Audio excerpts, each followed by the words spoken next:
In a volatile world of uncertainty, with regional instability, ethnic and religious strife, terrorism, injustice, and danger, every soldier in today's Army is important. But now, more than ever, world situations need special responses, special operations, with highly trained soldiers. Special Forces. The most physically fit, the most highly trained, the Green Berets. These soldiers understand the struggle at hand. They combine political, economic, and civil actions with skilled military efforts in the execution of their mission. Soldiers who want to play a part in shaping world history. Special Forces trace their roots to World War II's 1st Special Service Force, which earned its reputation on daring missions in Italy and southern France. The Green Berets owe much of its tradition to the Office of Strategic Services, better known as the OSS, during World War II. These brave men parachuted behind enemy lines to help pave the way for an Allied victory, gathering intelligence, performing unilateral operations, and providing aid to resistance movements. Special Forces adopted the now familiar headgear from British commandos, whom the OSS troops worked with during World War II.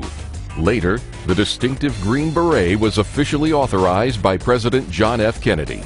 Modern history has borne witness to what a select, highly trained, motivated, mature, and equipped small group of men can do in the fight for freedom. In Vietnam, Panama, Kuwait, Somalia, Iraq, Afghanistan. And the fight for freedom continues to this day in virtually every corner of the world. The way in which the battle is waged separates the Special Forces from the rest of the Army.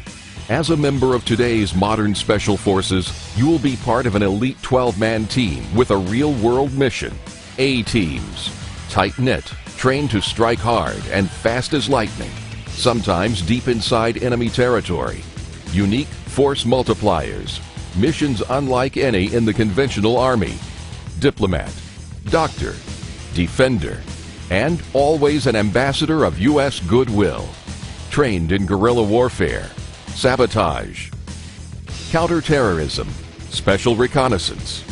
Teams are prepared to operate in all types of environments, from urban jungles to the jungles of South America, infiltrating enemy territories by air, land, and water, using all types of weapons, from the most basic to the most advanced.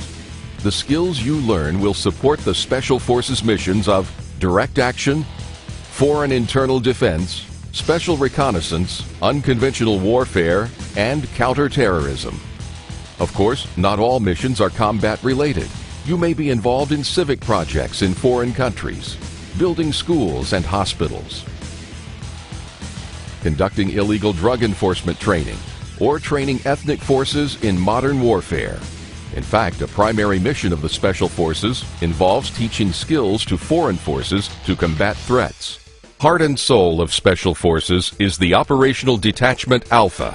12 men composed of the Detachment Commander, 18 Alpha, a captain, responsible for the planning and leading of the mission, a warrant officer, 180 Alpha, assistant detachment commander, and second in command. A master sergeant is the team's operations sergeant, or 18 Zulu. The operations and intelligence sergeant, MOS 18 Foxtrot, a senior sergeant first class. 2 18 Bravo weapons sergeants, experts in U.S. and foreign light and heavy weapons, small unit tactics, and combined arms fire control planning. 2 18 Charlie engineer sergeants, experts in demolitions, basic construction, and force protection. 2 18 Delta medical sergeants, trained in combat trauma management, advanced medical treatment, and basic surgical procedures. And 2 18 Echo communication sergeants, experts in radio and communications. 12 special men, dedicated, determined, devoted to a job, making a difference. What kind of men wear the Green Beret? Mature, competent, tough men. The quiet professionals, resourceful team players, who can be counted on under the most adverse conditions. Men who uphold the highest moral and ethical standards. But most of all, men who are committed to succeed in any mission. Tradition, heritage, and history are all made by special men. And special men have always made up the Special Forces.